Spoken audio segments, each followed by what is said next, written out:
نحمده ونصلي على رسوله الكريم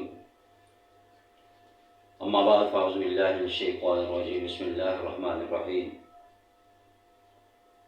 ألا إن أولياء الله لا خوف عليهم ولا هم يحزنون صدق الله العظيم۔ محترم سامعین ناظرین، السلام علیکم ورحمۃ اللہ وبرکاتہ۔ آج کی اس نشست کے اندر آپ کے سامنے حضرت امام جعفر صادق رحمۃ اللہ تعالیٰ کی ایک کرامت کا تذکرہ کروں گا۔ حضرت امام جعفر صادق رحمۃ اللہ تعالیٰ خاندان نبوت میں سے ہیں، آپ کا تعلق آل رسول میں سے ہے اور تمام مشائخ کے سردار ہیں، ولیوں کے سردار ہیں۔ اللہ کے ولی نیک بزرگ اور آخری عمر میں خلوت اور گوشہ نشینی اختیار کر لی تھی۔ تنہائی میں اپنے خلوت خانے میں اللہ کی عبادت کرتے، اللہ کا ذکر کرتے، رات دن اللہ کی عبادت میں مصروف رہتے۔ ایک دن خلیفہ منصور عباسی نے اپنے وزیر سے کہا کہ تم جاؤ امام جعفر صادق کو بلاؤ، میں ان سے ناراض ہوں اور اس کو میں قتل کرنا چاہتا ہوں۔ خلیفہ منصور عباسی کے اس وزیر نے بادشاہ وقت سے کہا کہ وہ تو دنیا چھوڑ کر خلوت نشینی اختیار کر لی ہے اور اللہ اللہ کرنے والے ہیں، آپ کسی انسان کو بے گناہ کیوں قتل کر لیں؟ بادشاہ اور غضب میں غصے میں آ گیا اور کہنے لگا کہ جو میں تمہیں حکم دوں اس کی تعمیل کرو، ورنہ میں تمہارا سر جدا کر دوں گا، قتل کر دوں گا۔ آخرکار وزیر مجبور ہو کر امام جعفر صادق رحمۃ اللہ تعالیٰ کے پاس حاضر ہوا۔ وہ اپنی عبادت میں، اپنے خلوت خانے میں اللہ کی عبادت میں مصروف تھے، اور پھر جیسے ہی وہ عبادت سے فارغ ہوئے تو وزیر نے کہا کہ آپ کو بادشاہ وقت طلب کر رہا ہے۔ حضرت امام جعفر صادق رحمۃ اللہ تعالیٰ نے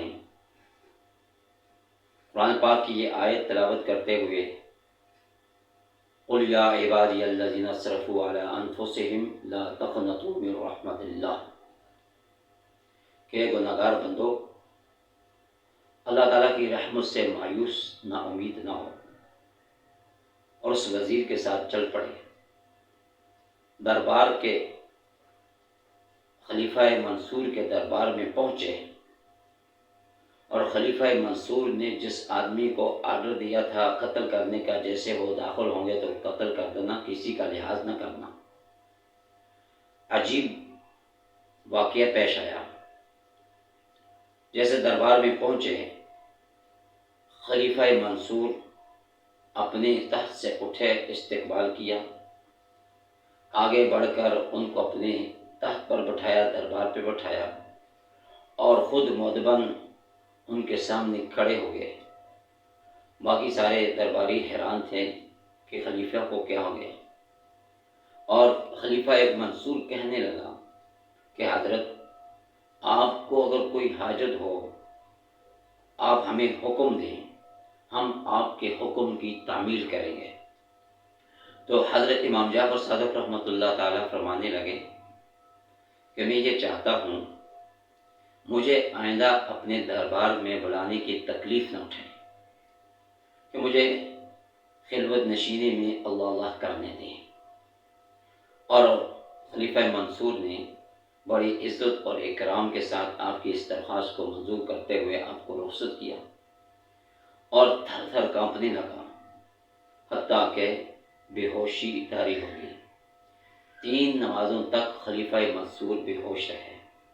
جب ہوش میں آئے اور اس وزیر نے پوچھا کہ آپ پر کیا واقعہ گزرا، آپ کی یہ کیفیت کیسے پیدا ہوئی، تو خلیفہ منصور کہنے لگا کہ جس وقت حضرت امام جعفر صادق رحمۃ اللہ تعالی میرے دربار کے دروازے سے داخل ہوئے تو اچانک میں نے دیکھا کہ ان کے ساتھ ایک بہت بڑا اژدہا، اور اس کا منہ کھلا ہوا تھا، زبان حال سے وہ کہہ رہا تھا اگر تم نے میرے پیارے امام جعفر صادق کو کوئی تکلیف پہنچائی تو میں تمہاری ساری چیزوں کو نگل دوں گا۔